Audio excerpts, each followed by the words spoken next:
Mechanism series 8 equity derivatives के chapter number 6 trading mechanisms में आज हम देखने वाले हैं। और इसका जो वेटेज है वो 3 मार्क्स है, बट ये आगे के चैप्टर्स को समझने के लिए बहुत वाइटल और इम्पॉर्टेंट रोल प्ले करने वाला है, तो इसको आप ध्यान से समझिएगा। सबसे पहले हम इसमें बात करते हैं दो टाइप के मार्केट के बारे में। सबसे पहला होता है ओपन या फिर आउटक्राई मार्केट। क्या होता है ओपन और आउटक्राई मार्केट में कि आप देखते हैं जब पहले जो था इलेक्ट्रॉनिक फॉर्म नहीं था, तो वो लोग क्या करते थे, शाउटिंग या फिर हैंड सिग्नल्स की मदद से एक दूसरे के साथ बिट लगाते थे, जैसे कि आपने फिल्म स्कैम 1992 में देखा होगा।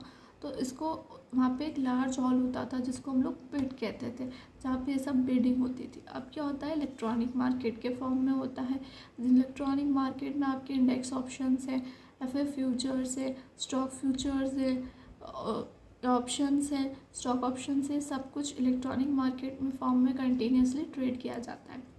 ट्रेडिंग मेंबर्स, अब इसमें हमको कुछ एंटिटीज़ को समझना पड़ेगा। सबसे पहले मैं आपको बात कर रही हूँ ट्रेडिंग मेंबर्स क्या होते हैं। तो बेसिकली अगर आप समझो, ट्रेडिंग मेंबर्स वो होते हैं जो अपना या फिर क्लाइंट का ट्रेड और ट्रेडिंग करते हैं, उनके बिहाफ पे ट्रेड या ऑर्डर लगाते हैं। ट्रेडिंग मेंबर्स जो होते हैं उनके पास एक आईडी होती है जो कि उनको स्टॉक एक्सचेंज देता है। और ट्रेडिंग मेंबर आईडी जो होते हैं वो बहुत सारे नंबर ऑफ़ यूज़र्स उनके पास हो सकते हैं, तो वो सभी यूज़र्स के पास एक यूज़र आईडी होती है, वो यूनिक होती है। और जो नंबर ऑफ़ यूज़र्स होते हैं वो एक या एक से ज़्यादा हो सकते हैं, और वो स्टॉक एक्सचेंज बार बार डिसाइड करता है कि कितने यूज़र्स होंगे। और ट्रेडिंग मेंबर आईडी तो सारे यूज़र्स के लिए सेम होगी।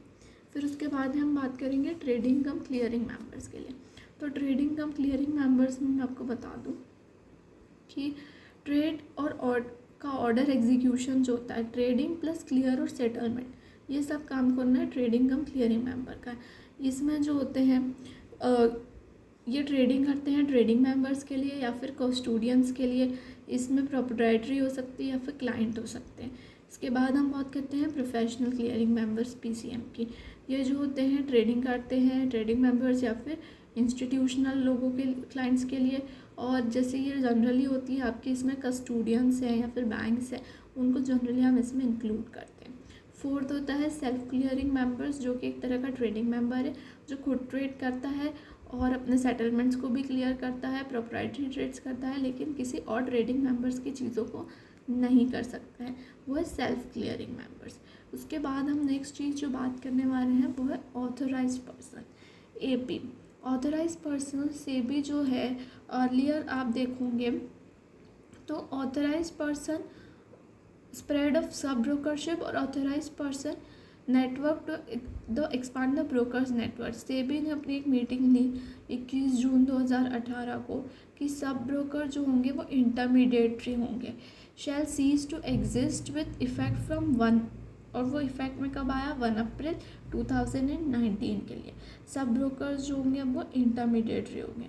तो ऑथराइज्ड पर्सन्स जो होते हैं या आप एपीज़ की बात करते हो, तो सारे जो सब ब्रोकर्स होंगे वो जो होंगे माइग्रेट होंगे टू बिकम ऑथराइज्ड पर्सन्स या फिर trading members.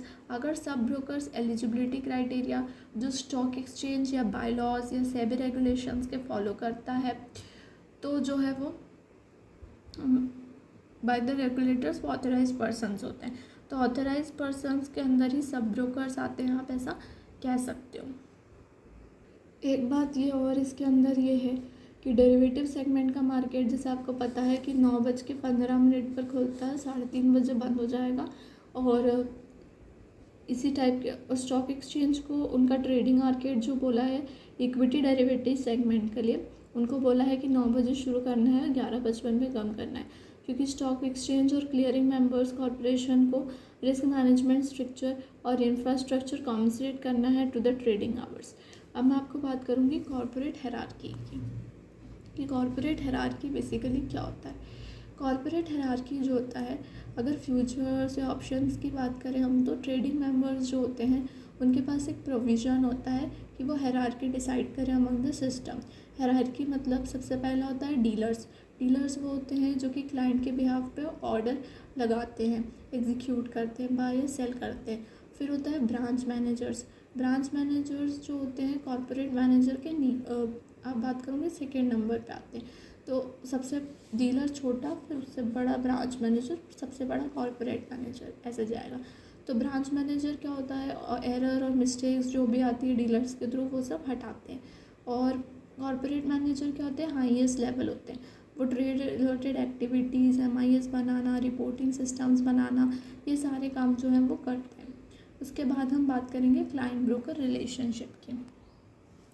Client broker relationship में मैं आपको बताती हूँ कि क्लाइंट ट्रेडिंग मेंबर जो होता है वो अपने क्लाइंट्स से सारी इन्फॉर्मेशन कलेक्ट करना ज़रूरी है। तो उसके लिए आपको KYC कराना है। KYC का मतलब होता है नो योर क्लाइंट। फिर उसके बाद कलेक्ट करना है, क्लाइंट ब्रोकर एग्रीमेंट बनवाना है, क्लाइंट से आपको ऑर्डर एग्जीक्यूशन करना है टाइमली, एडिक्वेट मार्जिन्स कलेक्ट करने हैं, और क्लाइंट्स का बैंक अकाउंट, ब्रोकर्स जो होते हैं वो डिफरेंट बैंक अकाउंट्स को मैनेज करना, टाइमली जो है पेमेंट इन पेमेंट आउट वाली चीज़ें करना, कॉन्ट्रैक्ट्स के बारे में देखना, क्लाइंट कंप्लेंट्स को रिजॉल्व करना, रिड्रेसल करना, और क्लाइंट को यूनिक कोड देना, ये सब इसमें आता है। अब मैं order code and types and conditions बताऊंगी। ट्रेडिंग मेंबर्स जो होते हैं वो ऑर्डर्स करते हैं with various conditions attach to them. 2 conditions होती है, सबसे पहला होता है टाइम कंडीशन, दूसरी होती है प्राइस कंडीशन, और जो कि वेरियस कॉम्बिनेशंस होते हैं इन दोनों के, वो भी अलाउ करे जाते हैं करने के लिए। सबसे पहले हम बात करेंगे टाइम कंडीशन। टाइम कंडीशन के अंदर एक चीज़ होती है इमीडिएट और कैंसिलेशन ऑर्डर, या फिर होता है डे ऑर्डर। सबसे पहले मैं जो बात कर रही थी वो थी इमीडिएट और कैंसिलेशन ऑर्डर की। इमीडिएट और कैंसिलेशन ऑर्डर ये कहता है कि जैसे कि मार्केट में आप जो होता है बाय या सेल कर सकते हैं कॉन्ट्रैक्ट, जैसे ही ऑर्डर लगा ट्रेडिंग सिस्टम में, तो एक अनमैच्ड ऑर्डर जो होगा वो इमीडिएटली कैंसिल हो जाएगा। जैसे कि कोई पार्शियल मैच ऑर्डर भी हो गया या unmatched portion of the order, वो सारा जो होगा वो इमीडिएटली कैंसिल हो जाएगा। कि मैंने ये प्राइस, जैसे मान लो मैंने 2 प्राइसेस पे ऑर्डर लगाया कि ये मुझे इतने पे कुछ चीज़ लगाए और कुछ चीज़ 150 पे लगाए, तो जो मेरा ऑर्डर था वो जो रिमेनिंग दूसरा ऑर्डर है कि हाँ 200 तक तो मैं करूँगी, तो वो एक्सेप्ट हो जाएगा और ये रिमेनिंग ऑर्डर कैंसिल हो जाएगा। दूसरा आता है डे ऑर्डर। डे ऑर्डर जो एक सिंगल डे जिसमें एंटर्ड किया जाता है उसके लिए वैलिड होता है। अगर वो उस दिन एग्जीक्यूट नहीं किया तो ट्रेडिंग सिस्टम क्या करेगा, उस ऑर्डर को ऑटोमेटिकली कैंसिल कर देगा। फिर उसके बाद में प्राइस ऑर्डर। प्राइस ऑर्डर में आपको सबको पता है लिमिट ऑर्डर।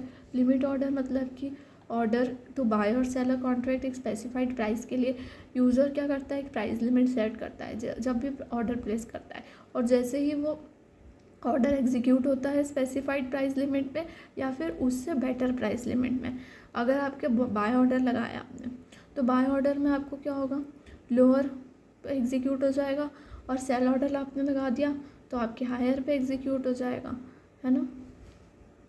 जो नेक्स्ट टर्मिनोलॉजीज़ है वो है मार्केट ऑर्डर या फिर स्टॉप लॉस ऑर्डर, जो कि आप लोग ट्रेड करते होंगे अगर स्टॉक मार्केट में, तो आपको ये दोनों टर्मिनोलॉजीज़ पता होगी, बट देन ऑल्सो मैं आपको बता देती हूँ कि मार्केट ऑर्डर जो होता है बेस्ट बिड ऑफर या फिर बेस्ट बिड या ऑफ़र जो होता है वो करेंटली अवेलेबल है उसके लिए देता है। प्राइस जो होती है वो स्पेसिफाई नहीं करते हम जब भी ऑर्डर प्लेस करते हैं उसमें, और जो करेंटली मार्केट में अवेलेबल प्राइस है that is a buy order market. The buy market order will executed at the best price at which seller is ready to sell, और सेल मार्केट ऑर्डर जब execute होगा जब best price at which buyer is ready to buy, ठीक है। फिर है stop loss order. Stop loss order का मतलब होता है कि ऑर्डर या तो बाय या तो सेल करने के लिए आपकी जो प्राइस है या तो उस प्राइस से ज़्यादा निकल गई तो आप सेल कर देते हो, या उस प्राइस से कम निकलती है तो आप बाय कर लेते हो या सेल कर लेते हो, जो भी रहता है। तो स्टॉप लॉस ऑर्डर जो होता है जब वो प्राइस रेंज को रीच या क्रॉस कर देता है। अगर मार्केट में फॉर एग्जांपल अगर मैं समझूं कि एक ABC ट्रेडर है, उसके पास 100 शेयर्स हैं और उसकी एक्सपेक्टेशन है कि प्राइस जो होगी बढ़ेगी। अब प्राइस जो होती है डिक्लाइन होने लग जाती है उसकी बायर प्राइस में, तो वो अपने क्या करता है एक लिमिट ऑर्डर लगा देता है कि ट्रिगर प्राइस है 95 और लिमिट प्राइस है 92। तो ट्रिगर प्राइस मतलब last traded price must be between last traded price and limit price while placing the sell limit order. अगर मार्केट जो है 95 को ब्रीच करके निकल जाता है तो order gets converted to limit sell order 92। ठीक है, ट्रिगर प्राइस वो होती है, वो प्राइस जिस पे द ऑर्डर जो होता है ट्रिगर्ड होता है from the stop loss book. फिर हम नेक्स्ट चीज़ इसमें बात करने वाले हैं वो है ऑर्डर मैचिंग की। मैं आपको बात करने वाली हूँ ऑर्डर मैचिंग रूल्स के बारे में। इंडिया में क्या होता है, ऑर्डर्स मैच जो होते हैं automatically price time priority basis पे होते हैं। ऑर्डर्स जब जब रिसीव होते हैं तब उनको स्टैम्प करते हैं, फिर इमीडिएटली प्रोसेस किया जाता है, और अगर उनका मैच फाउंड नहीं होता है तो वो डिफरेंट डिफरेंट बुक्स में स्टोर होते हैं। ठीक है, अब आपको मैं समझाती हूँ प्राइस बैंड। प्राइस बैंड क्या होता है, डेरिवेटिव्स की अगर सेगमेंट की बात करें तो कोई प्राइस बैंड अवेलेबल नहीं होता है। आपने आईपीओ देखा होगा, आईपीओ में एक प्राइस बैंड होता है। ठीक है, लेकिन डेरिवेटिव्स के सेगमेंट में ऐसा कुछ भी नहीं होता है, प्राइस बैंड होता ही नहीं है। एररनेस एंट्री हटाने के लिए तो इसमें मिनिमम और मैक्सिमम रेंजेस लगा दिए। फॉर एग्जांपल मैं आपको बता दूं कि इंडेक्स फ्यूचर के लिए 10% बेस प्राइस है, स्टॉक फ्यूचर्स के लिए 10%। स्टॉक फ्यूचर्स का अभी जो है, हालांकि ये चेंज किया है, मैं आपको फिर से बता देती हूँ कि इंडेक्स फ्यूचर्स जो होते हैं 10% बेस प्राइस के हैं। फ्यूचर्स जो इंडिविजुअल सिक्योरिटीज़ के लिए हैं जो कि 10% पे हैं।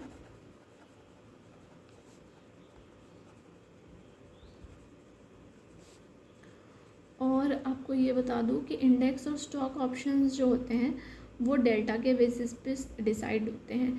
ठीक है, और वो डेली अपडेटेड होता है। तो डेल्टा आपका 0.05 होता है, ये मैं आपको बता देती हूँ कि जो कि प्राइस रेंज डेल्टा के बेसिस पे कैलकुलेट होती है, इंडेक्स या फिर स्टॉक ऑप्शंस की बात करें तो। फिर उसके बाद मैं आपको बता देती हूँ कि अपर सर्किट और लोअर सर्किट क्या होता है। जो मोमेंट लेवल होता है ±20% वो होता है सर्किट लेवल। अगर आप 20% और -20%, जो लोअर सर्किट होता है वो सेलर्स के लिए होता है, अपर सर्किट जो होता है वो ओनली बायर्स के लिए होता है, ये आपको ध्यान रखना है। फिर उसके बाद है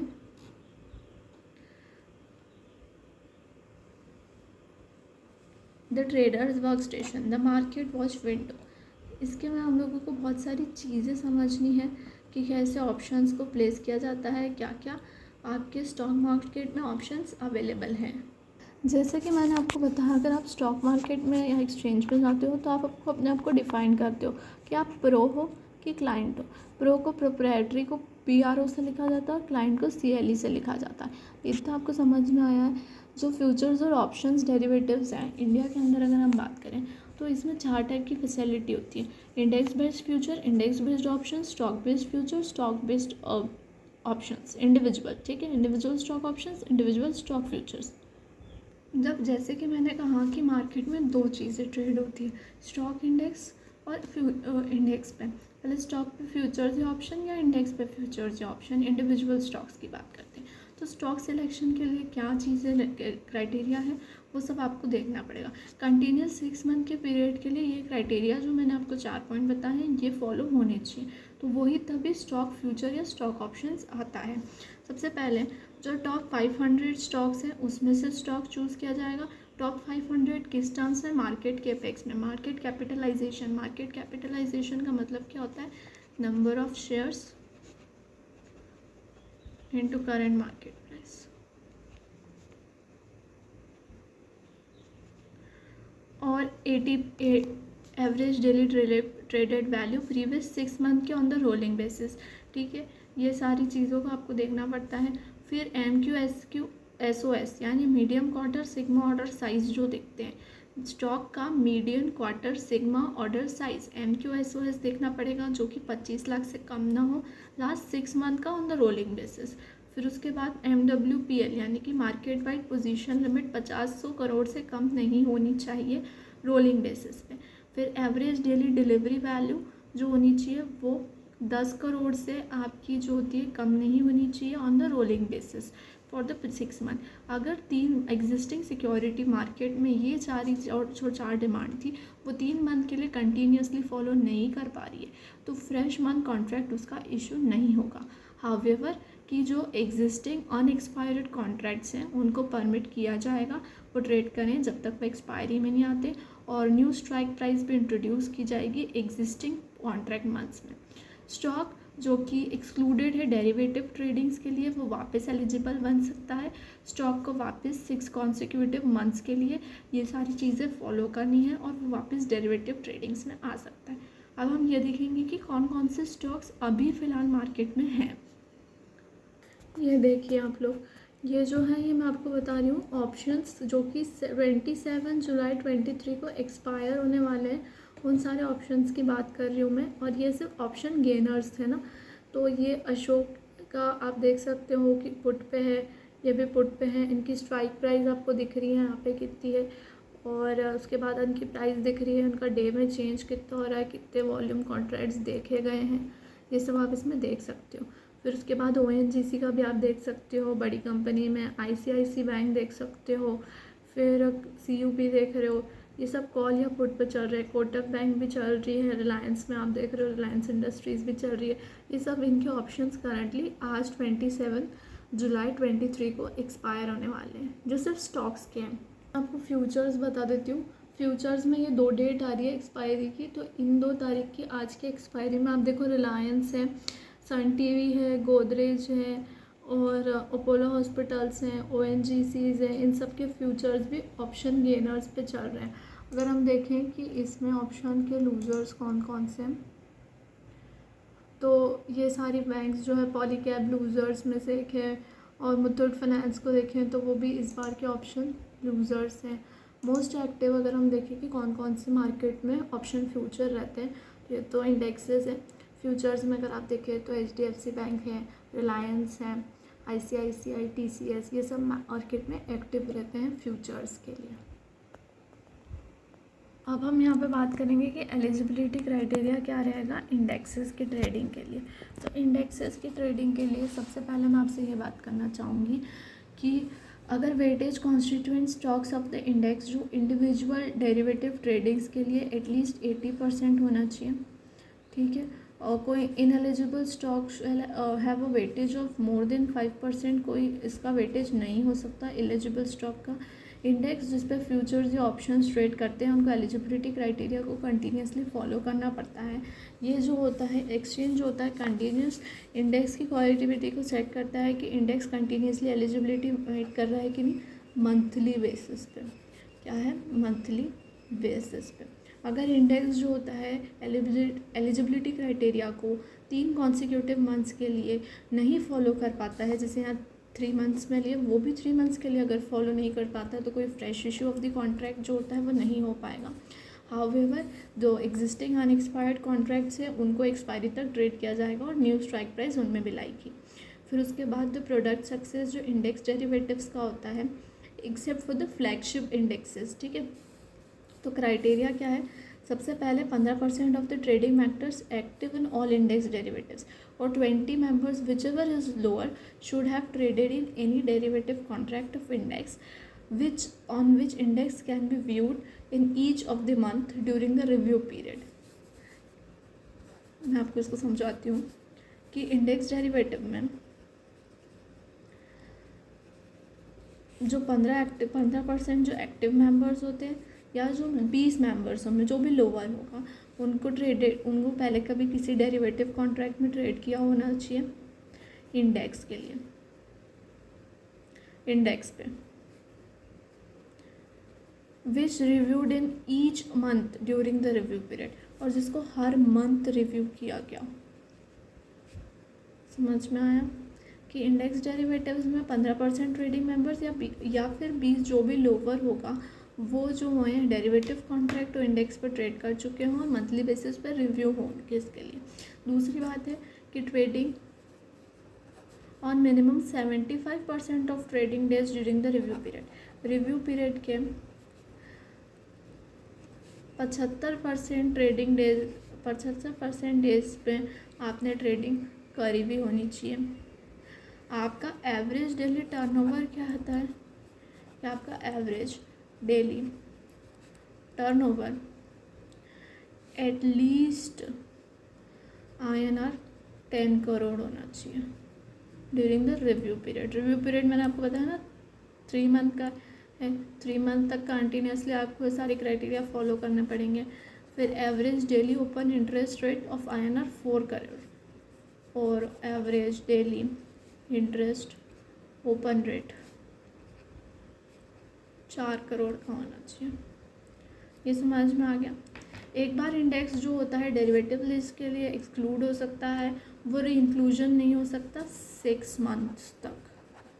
कब तक नहीं इंक्लूड हो सकता? 6 मंथ तक। एक्सचेंज कर सकता है रीलॉन्चिंग डेरिवेटिव कॉन्ट्रैक्ट्स का सेम इंडेक्स में सूटेबल मॉडिफिकेशन के साथ, कॉन्ट्रैक्ट स्पेसिफिकेशन के साथ एटलीस्ट 6 मंथ के बाद, सब्जेक्ट टू सेबीज अप्रूवल। अब मैं आपको बात बताऊंगी कॉर्पोरेट एक्शंस के बारे में। कॉर्पोरेट एक्शंस जो किसी भी स्टॉक ऑप्शंस के लिए हो सकते हैं वो होते हैं। फॉर एग्जांपल मैं आपको बताती हूँ कि कॉर्पोरेट एक्शंस या तो एडजस्टमेंट्स होते हैं, एडजस्टमेंट मतलब मॉडिफिकेशंस होते हैं पोजीशंस पे, कॉन्ट्रैक्ट पोजीशंस पे, स्ट्राइक प्राइस पे मॉडिफिकेशन होता है, आपका पोजीशंस पे मॉडिफिकेशन होगा, आपका मल्टीपल लॉट या मल्टीप्लायर्स पे पोजीशन होगा। ये सब कॉर्पोरेट एक्शंस होते हैं। तो कॉर्पोरेट एक्शंस को मैं फॉलोइंग चीज़ों में आपके एडजस्टमेंट्स बताती हूँ। सबसे पहला होता है बोनस, दूसरा होता है स्टॉक स्प्लिट, और तीसरी इसमें बात करूँगी कंसोलिडेशंस की। अब मार्केट में 3 चीज़ें मैंने आपको बताया होती है, एक स्ट्राइक प्राइस होगी, एक मार्केट लॉट मल्टीप्लायर या फिर मल्टीप्लायर या तो पोजीशन होगी। तो स्टॉक प्राइस होती है वो अराइव होती है कि ओल्ड स्टॉक प्राइस को आप एडजस्टमेंट फैक्टर से डिवाइड कर सकते हो। मल्टीप्लायर में आप मल्टीप्लाई करोगे ओल्ड मार्केट लॉट का जो एडजस्टमेंट फैक्टर होता है, और न्यू पोजीशन में भी आप मल्टीप्लाई करोगे old position by the adjustment factor. अब एडजस्टमेंट फैक्टर जो होता है बोनस, स्टॉक स्प्लिट या फिर आपको कंसोलिडेशन से उसके लिए अराइव किया जाता है। बोनस में क्या होता है एडजस्टमेंट फैक्टर, जैसे बोनस में अगर रेशियो A/B होता है तो इसका एडजस्टमेंट फैक्टर होगा A+B/B। स्टॉक स्प्लिट की बात करें तो A/B, और ये स्टॉक स्प्लिट में एडजस्टमेंट फैक्टर होता है। इसके अंदर हम राइट्स निकालेंगे। स्टॉक स्प्लिट या फिर कंसोलिडेशन दोनों में ही A/B होता है। आई थिंक ये इतना ही इम्पॉर्टेंट था। इसमें मैं आपको tracking futures and options data बताऊंगी। अब प्रायर टू पॉपुलैरिटी इंटरनेट की न्यूज़पेपर्स पे सब काम होता था। स्पॉट और फ्यूचर्स ऑप्शंस जो होते हैं अब तो रियल टाइम बेसिस पे आप एक्सचेंजेस पे देख सकते हो, ऑनलाइन ट्रेडिंग प्लेटफॉर्म्स पे भी देख सकते हो, जैसे मैंने आपको अभी बताया था रियल टाइम बेसिस पे। तो इसमें डेट लिखी होती है जो मैंने आपको बताई थी कि ट्रेड डेट, फिर सिंबल बताते हैं कि निफ्टी है कि स्टॉक है, जैसे ACC का मैंने आपको बताया था अभी, कि अशोक का मैंने भी आपको एग्जांपल दिया था। इंस्ट्रूमेंट में मैंने आपको बताया था डिस्क्रिप्शंस में कि फ्यूचर स्टॉक है F की, या फिर ऑप्शन इंडेक्स है, तो ये इस तरह से डिनोट किया जाता है। एक्सपायरी डेट मैंने अभी आज की बताई थी आपको कि किस सब कॉन्ट्रैक्ट एक्सपायर होगा, ठीक है। ऑप्शन का टाइप मुझे अलग अलग ऑप्शन होते हैं, जैसे कि call European, put European, call American, put American, इस तरह से। कॉर्पोरेट एक्शन फ्लैग जो होता है, जहाँ पे कॉर्पोरेट एक्शन किसी कॉन्ट्रैक्ट पे हो रही है, आइदर वो डिविडेंड सिंबल चेंज है या डिविडेंड कंपनी अनाउंस कर रही है, तो वहाँ पे लिखा रहेगा। स्ट्राइक प्राइस मतलब स्ट्राइक प्राइस जिस पे कॉन्ट्रैक्ट चल रहा है, फिर ओपनिंग प्राइस जिस पे वो प्राइस खुला है, फिर हाई प्राइस जो हाईएस्ट ट्रेडिंग डे पे गई है, और लो प्राइस जो मिनिमम गई है, क्लोजिंग जिस पे एंड हुआ है। लास्ट ट्रेडेड प्राइस का मतलब क्या होता है, last traded was in which at least last traded in that contract was executed till that moment. Last traded price मतलब आधे घंटे की जो प्राइस का एवरेज होता है, बेसिकली हम वो लास्ट ट्रेडेड प्राइस में इंक्लूड करते हैं। Last contract of the day जिसको ट्रेड किया गया था वो होती है लास्ट ट्रेडेड प्राइस इसमें। फिर ओपन इंटरेस्ट में फ्यूचर्स ओपन इंटरेस्ट जो होता है, ओपन पोजीशंस जो फ्यूचर्स की है अवेलेबल क्लोजिंग प्राइस के लिए। ऑप्शंस के लिए ओपन इंटरेस्ट होता है ऑप्शंस की पोजीशन इनटू नोशनल वैल्यू, ठीक है।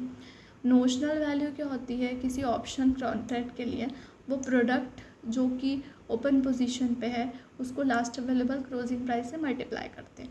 उसके बाद है टोटल ट्रेडेड क्वांटिटी, कितने नंबर ऑफ़ कॉन्ट्रैक्ट्स हुए हैं, टोटल ट्रेडेड वैल्यू मतलब कितना पैसा आया है और एक दिन में, और नंबर ऑफ़ ट्रेड्स मतलब कितने ट्रेड हुए। फिर उसके बाद इन्फॉर्मेटिव जो भी आप देख रहे हो पॉजिटिव ट्रेंड मतलब कि top gainers of the futures, negative trend बताता है लूजर्स के लिए। मैंने ऑप्शन गेनर्स OI की बात करी थी, अभी मैंने आपको OI गेनर्स बताए थे जो कि आपको बताते हैं percentage increase in open interest और percentage decrease in open interest, ये मैंने आपको फ्यूचर्स में अभी बताया। एक्टिव कॉल्स मतलब calls with high trading volumes, active puts का मतलब होता है हाई ट्रेडिंग वॉल्यूम्स पे पुट। फिर एक PCR रेशो होता है पुट कॉल रेशोज, जो कि ऑप्शंस के लिए कैलकुलेट किया जाता है ओपन इंटरेस्ट के लिए बेसिस पे। फिर मैं आपसे ना कुछ क्वेश्चंस पूछूंगी ताकि हम रीचेक करें कि अपन ने कितना अभी तक पढ़ा है। तो पहला सवाल ये है आपसे कि डेरिवेटिव एक्सचेंज में सारे ऑर्डर्स जो ट्रेडिंग सिस्टम पे आते हैं वो प्राइस एक्सक्लूसिव होते हैं ब्रोकरेज के, हाँ या नहीं? Think about it and answer it.